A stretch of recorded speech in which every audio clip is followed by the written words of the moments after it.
मुझे अपनी भतीजी की शादी में जाना है। क्या तुम हर वक्त मेरे पैसे उड़ाने में लगी रहती हो? हैं?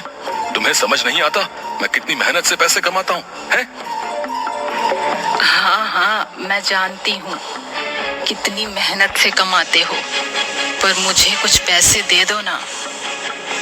मन ही मन सोचते हुए बोली, सबसे लूटते जो रहते हो। नहीं नहीं, मेरे पास कोई पैसे नहीं है। तुम मत जाओ किसी शादी वादी में।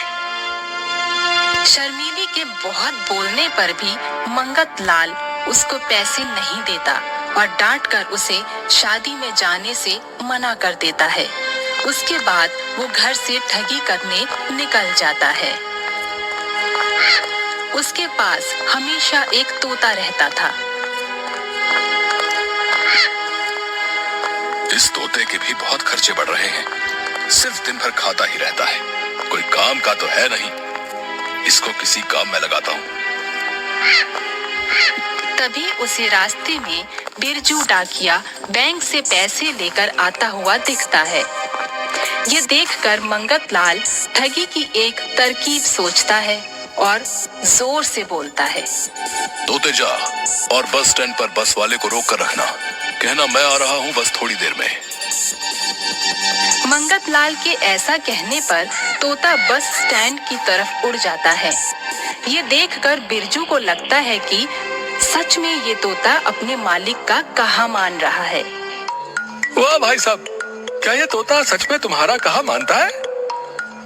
हाँ, ये मेरा दुलारा और आज्ञाकारी तोता है। ये तो मेरे बहुत काम का है। मैं साइकिल चला चला कर थक जाता हूँ, ये मेरा काम आसान कर देगा। आप क्या सोच रहे हैं? ये तोता खरीदने की कोशिश भी मत करना, क्योंकि ये मैं कभी नहीं दूंगा। ये मेरे बहुत काम का तोता है। ओ भाई, ये तोता प्लीज मुझे दे दो ना, मैं तुमको इसका सही दाम दूंगा। मंगत लाल साफ मना कर देता है।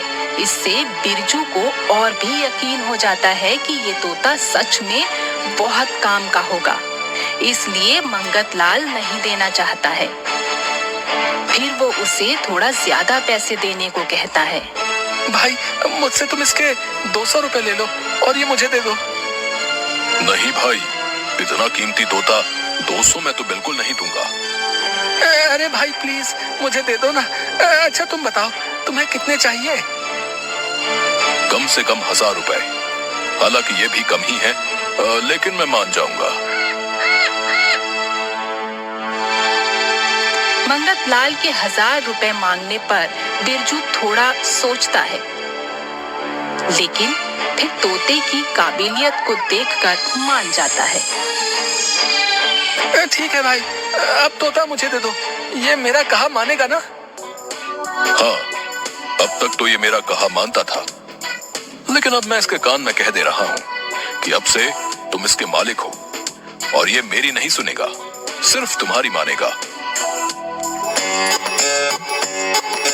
बिरजू उस तोते को लेकर अपने घर चला जाता है और वहां जाकर उस तोते को संदेश देने भेज देता है। पर वो तोता लौट कर नहीं आता। वो सुबह से शाम तक इंतजार करता है और फिर उसे बहुत गुस्सा आने लगता है। लगता है उस आदमी ने मुझे ठग लिया। रुको, अभी उसको मैं ढूंढने जाता हूँ, फिर उसको बताऊंगा। इधर मंगत लाल फिर से किसी और को ठगने के लिए वही रास्ते से जा रहा होता है। तभी बिरजू उसे वहां मिल जाता है और कहता है, अरे भाई, तुमने मुझे ठग लिया। उस तोते को मैंने संदेश देकर भेजा तो वो वापस ही नहीं आया। तुम क्या पागलों जैसी बातें कर रहे हो? मैं तुम्हें क्यों ठगूंगा? मैंने तो तुम्हें अपना दुलारा तोता दे दिया। तो फिर वो वापस क्यों नहीं आया? तुमने उस तोते को जहां संदेश पहुंचाने भेजा था, वो जगह पहले उसे दिखाई थी?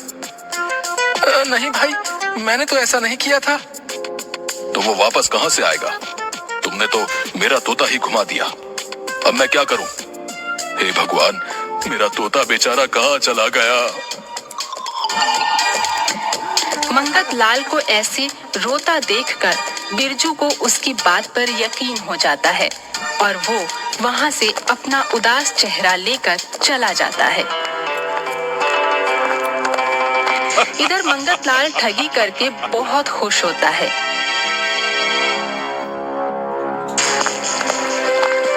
अगले दिन हरिया नाम का एक लड़का नौकरी की तलाश में भटक रहा होता है और तभी मंगत लाल भी साधु का रूप बनाए वहां से गुजर रहा होता है। हरिया को देखकर मंगत लाल बोलता है, बालक, मैं तुम्हारी परेशानी जानता हूँ। तुम अपनी नौकरी को लेकर परेशान हो ना?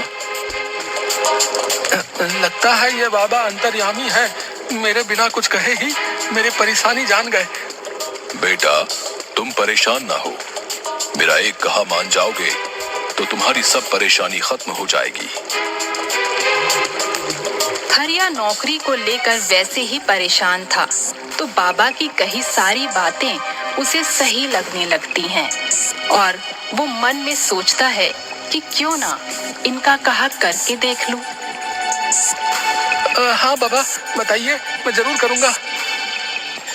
बेटा, तुम अगर 500 रुपए अपनी नौकरी के नाम पर मुझ जैसे भिक्षुक को दान करोगे तो तुम्हारी नौकरी 10 दिनों में लग जाएगी।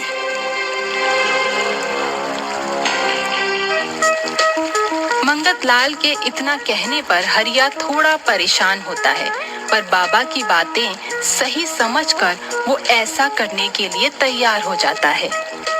फॉर्म भरने के लिए घर से मिले 1000 रुपए में से 500 वो मंगत लाल को दे देता है। ये लो बाबा 500, लेकिन मेरी नौकरी तो लग जाएगी ना? हाँ बेटा, जरूर 10 दिन बाद लग जाएगी। हरिया अपने घर की तरफ निकल जाता है और मंगत लाल उससे ठगी करके बड़ा खुश होकर अपने घर चला जाता है। 10 दिन बीत जाते हैं, लेकिन हरिया की कोई नौकरी नहीं लगती। वो गली गली उस बाबा को ढूंढता है, लेकिन वो असली बाबा हो तभी तो कहीं दिखे, वो उसको कहीं नहीं मिलता। फिर एक दिन एक बिल्डर उसके गांव में आता है। वो सभी लोगों को अपना ऑफर बताता है। आप लोगों के लिए सुनहरा ऑफर है। आप लोग मुझे 1 लाख रुपए देंगे तो मैं बस 6 महीनों में 1 लाख पर 10,000 इंटरेस्ट दूंगा। क्या तुम सच में इतना बड़ा ऑफर दे रहे हो? कहीं तुम धोखा तो नहीं दोगे? नहीं साहब, मैं धोखा नहीं दूंगा। आप मेरा चेक ले सकते हैं, मैं साइन करके दूंगा। बिल्डर के ऐसा कहने पर मंगत लाल को बड़ा लालच आ जाता है। मैं कुछ पैसे देकर देखता हूँ। मंगत लाल बिल्डर को 5 लाख देता है। फिर जब 6 महीने बीत जाते हैं तो उसे बड़ा ही अच्छा रिटर्न मिलता है। फिर ये तरीका जानकर मंगत लाल भी दूसरे गांव में जाकर ऐसे ही लोगों से बहुत सारे पैसे इकट्ठा करके एक बैंक का चेक साइन कर लोगों को दे देता है। फिर घर आकर पैसे गिनता है। आपको इतने सारे पैसे कहाँ से मिल गए? मैं पैसे मांगती हूँ तो आप मुझे नहीं देते। अब तुम मेरे पैसे को नजर लगा रही हो, हैं? मेरी इतनी अच्छी आमदनी हो रही है, अब चलो जाओ यहाँ से। मंगत लाल अपनी पत्नी को डांट कर भगा देता है। जैसे ही लोगों को दिया हुआ समय पूरा होता है तो वो अपना बैंक खाता बंद करवा देता है। फिर वो लोग उस खाते से पैसे नहीं निकाल पाते और मंगत लाल की बहुत खोज करते हैं, लेकिन वो उन्हें नहीं मिलता।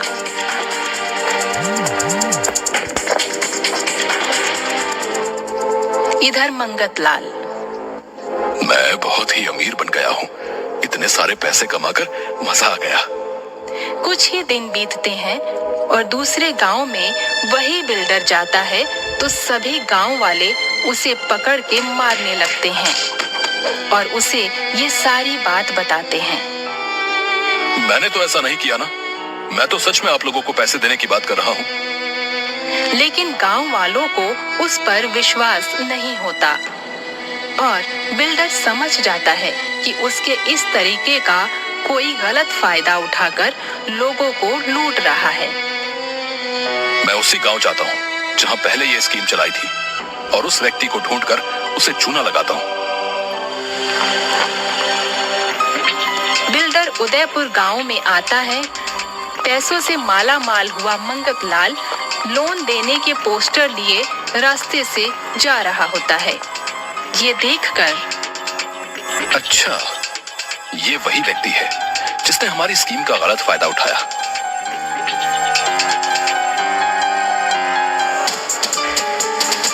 रुको सर, हम आपके लिए फिर एक नया ऑफर लाए हैं। हाँ, जल्दी बताओ क्या ऑफर लाए हो। सर, अब केवल 1 महीने में आपको 1 लाख पर 20,000 रुपए मिलेंगे। ये ऑफर बस कुछ ही दिन के लिए है। ये तो बड़ा ही अच्छा ऑफर है। रुको, मैं सारी जमीन और धन को इसमें लगा देता हूँ। कुछ ही महीनों में इतने पैसे कमाकर अपनी बेटी की अच्छे घर में शादी करूंगा और मैं बहुत अमीर भी हो जाऊंगा। मंगत लाल बहुत ही खुशी से अपने घर आता है और अपनी जमीन के सारे कागजात और रुपए ले जाकर उस बिल्डर को दे देता है और बिल्डर से चेक साइन करा लेता है। आपका इतना बड़ा इन्वेस्टमेंट करने के लिए धन्यवाद। आपको बहुत ही ज्यादा अच्छा रिटर्न मिलेगा। दिल थाम कर बैठे रहिएगा। फिर बिल्डर चला जाता है और जाकर वो बैंक खाता बंद करवा देता है। महीना बीत जाता है और इधर मंगत लाल इंतजार कर रहा होता है कि वो बिल्डर आएगा और उसे बहुत सारे पैसे देगा, लेकिन वो नहीं आता। 10 दिन और बीत जाते हैं। फिर वो बैंक के चक्कर लगाता है तो उसे पता चलता है कि ये बैंक अकाउंट बंद हो गया है। वो सर पर हाथ रखकर बैठ जाता है। हे भगवान, मैं तो लुट गया, बर्बाद हो गया। उसने मुझे ठग लिया। आज तक मैंने लोगों को ठगा और आज उसने मुझे पूरी तरह से ठग लिया।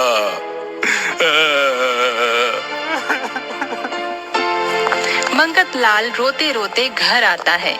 उसकी बेटी और पत्नी शर्मिली उसका उदास चेहरा देखकर पूछती हैं, तो वो सारी कहानी बताता है। बहुत ही अच्छा हुआ। आप जैसे लोगों के साथ ऐसा ही होना चाहिए। हम अब घर छोड़कर जा रहे हैं। मैं तुम्हारे साथ अब कभी नहीं रहूंगी। नहीं नहीं, मुझे अकेला छोड़कर मत जाओ। मुझे माफ कर दो। आज के बाद कभी ठगी नहीं करूंगा। मंगत लाल अपनी पत्नी और बेटी को रोकता है, लेकिन वो उसे छोड़कर चली जाती हैं। मंगत लाल को अपने किए पर बहुत पछतावा होता है और वो सोचता है कि फिर वो कभी ऐसा नहीं करेगा। सीख: हमें कभी भी किसी को धोखा देकर पैसे नहीं कमाने चाहिए।